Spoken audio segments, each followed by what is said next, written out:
llegó nomás el segundo capítulo tan esperado del Dios de las Mentiras. Por eso hoy, en Hablemos de Cine, Loki, capítulo 2.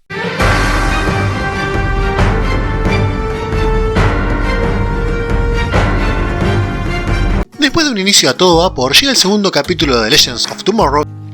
¿Cómo qué?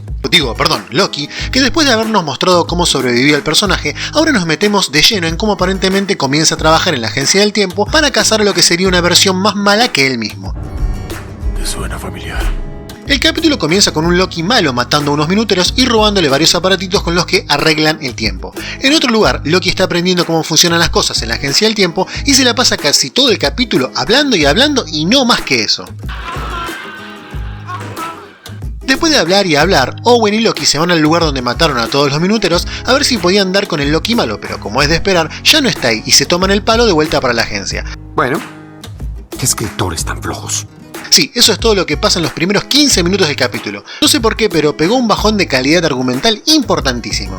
¡Hijos de puta! En fin, la cosa es que ya una vez en la agencia, Owen le pregunta a Loki cómo carajo haría él para burlarse de todos en la Agencia del Tiempo, a lo que después de mirar unos archivos a lo Tony Stark, Loki plantea que puede estar escondiéndose momentos antes de que suceda algo apocalíptico que destruya a toda una población, por lo que como tiene un final predeterminado, no va a haber alteraciones en la línea temporal. Oye, despacio, cerebrito. Tiene cierta lógica cuando muestran cuando se destruye Pompeya, pero en el futuro, donde hay celulares, si se causa algo de una magnitud como un asesinato, eso seguramente sería filmado o enviado por WhatsApp o Telegram o lo que se te ocurra y escaparía del lugar de los hechos provocando una variación. O sea, tiene sentido, pero hasta ahí. La cosa es que después de este increíble hallazgo y luego de aguantar casi 25 minutos las charlas de Owen y Loki sobre la vida, Owen piensa, che, la variante se comió un chicle que existe en el año 2050. Veamos si hay algún apocalipsis por ahí y vemos si se escondió Loki mala en ese lugar. Gran idea, dice Loki, y allá van con todo un equipo re loco de gente para atrapar a Loki malo.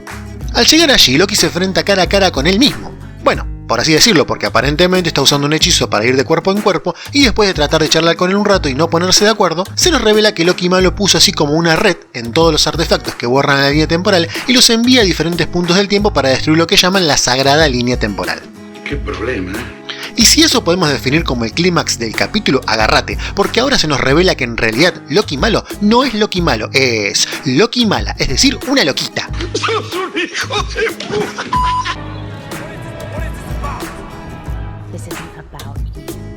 Y ahí termina el capítulo. Crítica final. La verdad que me pareció un capítulo que se me hizo pesado para ver. Obviamente la actuación de Tom Hiddleston es lo mejor que la serie puede ofrecerte, pero argumentalmente creo que se hizo medio lerda en ese punto. Hay una pelea entre Loki y su contraparte donde el primero es fácilmente vencido. No tiene ningún tipo de superfuerza este muchacho.